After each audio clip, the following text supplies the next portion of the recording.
town that was the happiest in the world. Eventually the sylph and the hunter came across another town. There was a big gaudy fence declaring it the happiest town. The hunter parked his car alongside what appeared to be an amusement park of some type.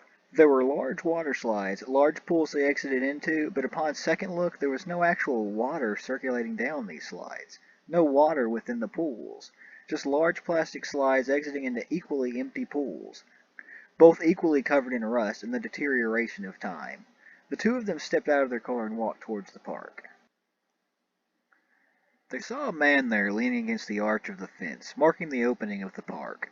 He had not noticed them, a look of melancholy on his face as his eyes scanned the details of the rusty slides and dirty pools. As they got closer there was a moment where his eyes looked shocked, but recovered near immediately. "Hello, group. We don't have many visitors here as we had in the past, but as you can see there's—" He trailed off, his look of mournful melancholy giving way briefly to surprise, then changing directly into sober reality. He only gave that speech because it was part of a planned, scripted arrangement for when he opened the park to ticket holders, but those days were past. This used to be a great water park.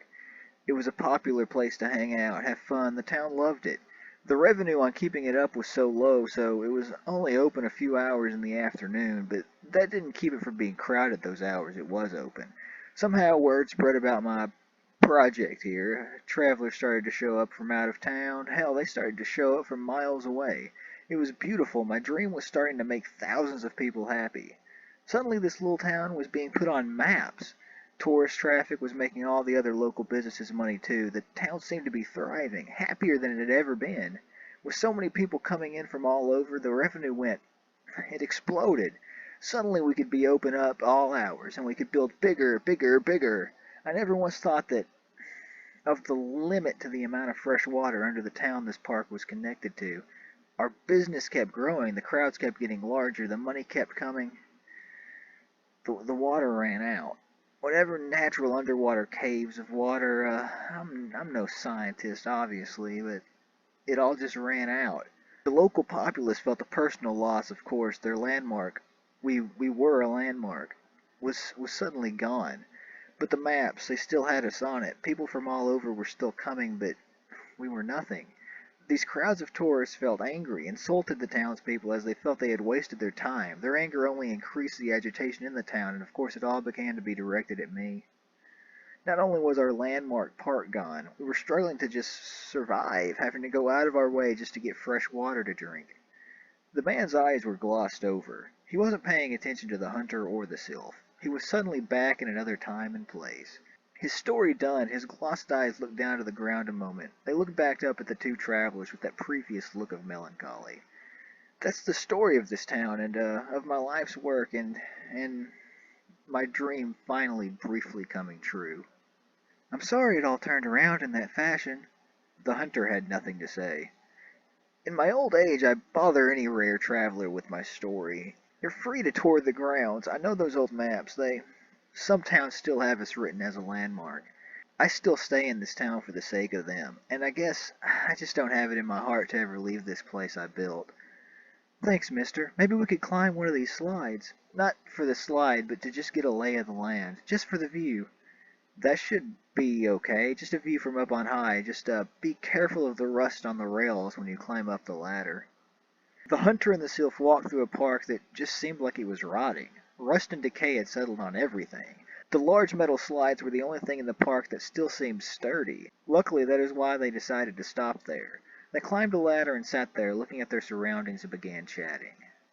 See your next exciting destination? No, all I can really see is that ominous smoking mountain from that town we escaped earlier. Plus, I never really have a plan while traveling around. I just sort of show up where the road takes me. There was a pause in the conversation. Suddenly the sylph turned towards him.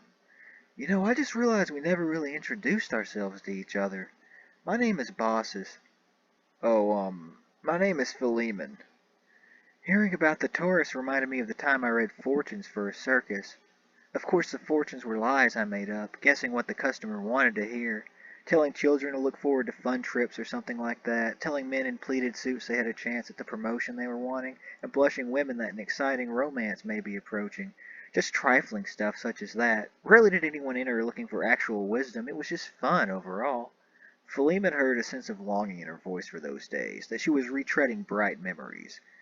You could tell my fortune. I have no idea where I'm headed next, so it could be useful. She smiled at this. I don't have my magic ball, so you'll have to settle for a palm read. She took his hand in hers, her light blue eyes and slender fingers tracing his palms as she pretended to be seeing something. You know, this isn't as easy with you. How so? Well, you seem to be constantly traveling, so a trip wouldn't be exciting. You are a merchant, so there's no one to give you a promotion or a bonus. And as for exciting encounters, you're already traveling with the beautiful woman you see beside you. She laughed, her eyes bright as she turned back to him with a playful grin. Philemon turned the other way. She gave a little gasp in response. Wow, you didn't seem like the shy type. His hand was still in hers for the palm reading. He felt it and his face grow warmer. He knew he was blushing.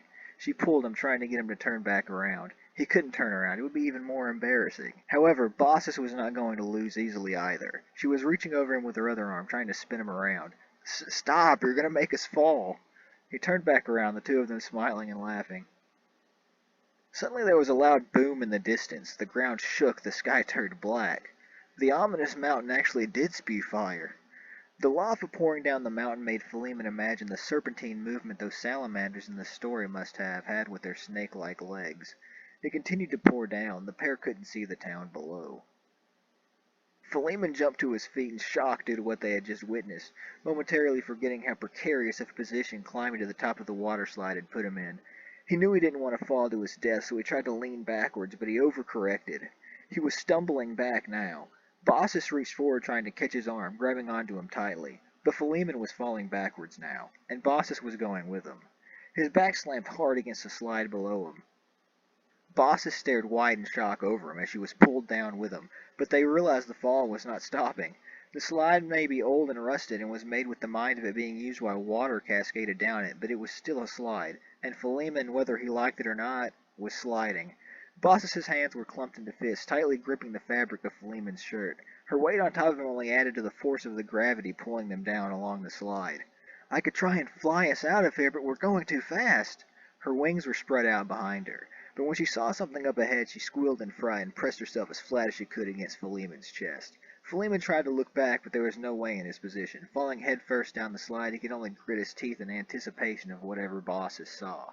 Not soon after, everything went dark. Philemon could see nothing for a moment. This must be some sort of tunnel on the slide, he thought as they continued racing downwards. They were only increasing in speed. If Baucis's wings couldn't catch them before, they weren't going to help now. He looked up at Baucis, whose face was buried in his chest. She slowly looked back up, frowning. Is everything okay? Is the way ahead clear? Philemon yelled out to Baucis, who looked ahead, scanning what she could make out. Philemon looked up at her face, trying to tell what she was seeing, see if they were safe by her reactions, and was crestfallen when her eyes went wide and she mouthed the word, No! No, no, no! She stammered, looking down at Philemon's puzzled and frightened expression. Pool. Just ahead, we're going to fall off the slide into a pool. What? He thought, losing the meaning of her words in his panic. Then he remembered at the end of each slide it was a deep basin to catch the people flying off of the slide. Aw, shit, was Philemon's final thought before he was jettisoned into the air off of the slide. There was no time for Philemon to formulate a plan. Not that there would be anything he could do. Baucis raised up, trying to use her wings to slow them down or at best float down lightly, but instead it positioned her knees on Philemon's ribs when they crashed upon the bottom of the pool. All of the air surged out of Philemon's lungs as he lay there, world spinning above him. Baucis looked down at him, still in shock, and kneeled down beside him. Are you okay? Her arms reached out to him, but she was too frightened to actually touch him, as if she would cause more damage somehow. Don't move, Phil. Just stay put a second. Philemon's head stopped spinning. His breathing went back to normal.